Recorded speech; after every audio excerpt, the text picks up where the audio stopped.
Saya sebagai kuasa hukum masyarakat adat ketemu situasi bahwa belum ada peraturan daerah untuk memastikan pembagian saham. Bukan saya minta saham, saya juga ngerti hukum. Dan saya memastikan itu, makanya setelah kita upaya di level bupati kabupaten ini tidak berhasil, maka saya bilang sama klien saya, mari kita datang ke Pak Menko Marves.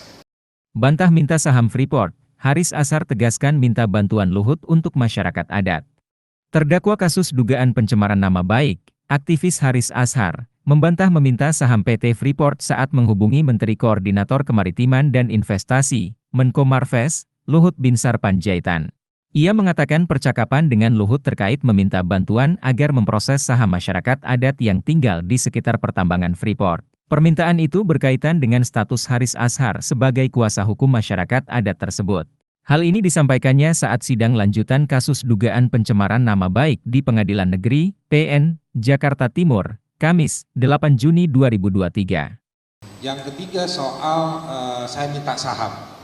Saya sebetulnya keberatan, bahkan semenjak ini karena dipasang live, HP saya banyak dapat serangan orang ngeledekin saya nggak tahu kenal siapa. Tapi intinya begini, Pak Ketua Majelis Hakim. Waktu saya menghubungi Pak Luhut Binsar Panjaitan, saksi kita sore ini, itu jam 5 pagi kalau nggak salah, saya telepon Bapak. Jam 5 pagi, saya minta waktu karena saya sebagai kuasa hukum masyarakat adat yang nama organisasinya, yayasannya Sinwarok, orang-orang di Amungme. Yang tadi Pak Luhut bilang, saudara saksi bilang betul, itu yang hidup di sekitar wilayah lokasi tambang Freeport. Kenapa saya hubungi Pak saudara saksi waktu itu? Karena saudara saksi adalah Menko Marves yang kurang lebih setelah saya pelajari bertanggung jawab untuk proses divestasi saham Freeport ke Indonesia. Saya sebagai kuasa hukum masyarakat adat ketemu situasi bahwa belum ada peraturan daerah untuk memastikan pembagian saham. Bukan saya minta saham, saya juga ngerti hukum.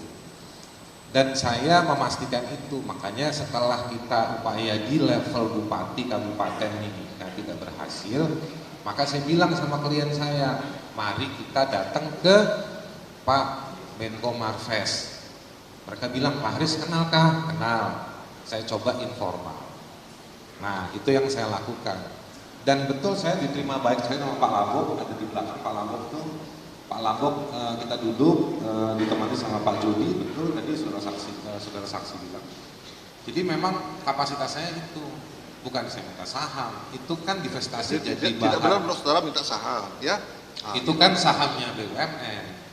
Jadi kalau saudara jaksa penuntut umum mencoba mengaitkan hal tersebut, yang mana sayangnya tidak ada di berita acara pemeriksaan di kepolisian, materi ini untuk seolah-olah mau membongkar motif.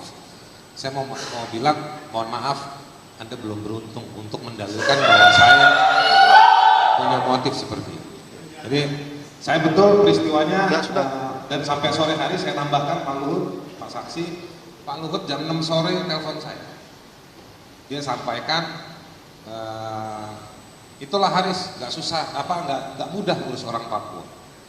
Saya tambahkan bahwa saya pernah ke rumah Pak Luhut, betul. Waktu itu saya minta nggak mau ketemu di kantornya, saya diundang ke rumahnya untuk membicarakan salah satu curhatan komplain salah satu purnawirawan yang namanya dikait-kaitkan dengan kasus pelanggaran HAM, dan saya ditegur. Jadi Pak Luhut sebenarnya fungsinya mediasi, mau membantu kira-kira di purnawirawan itu dengan saya, tapi saya menjelaskan. Selebihnya memang kenal sudah lama, sejak tahun 2000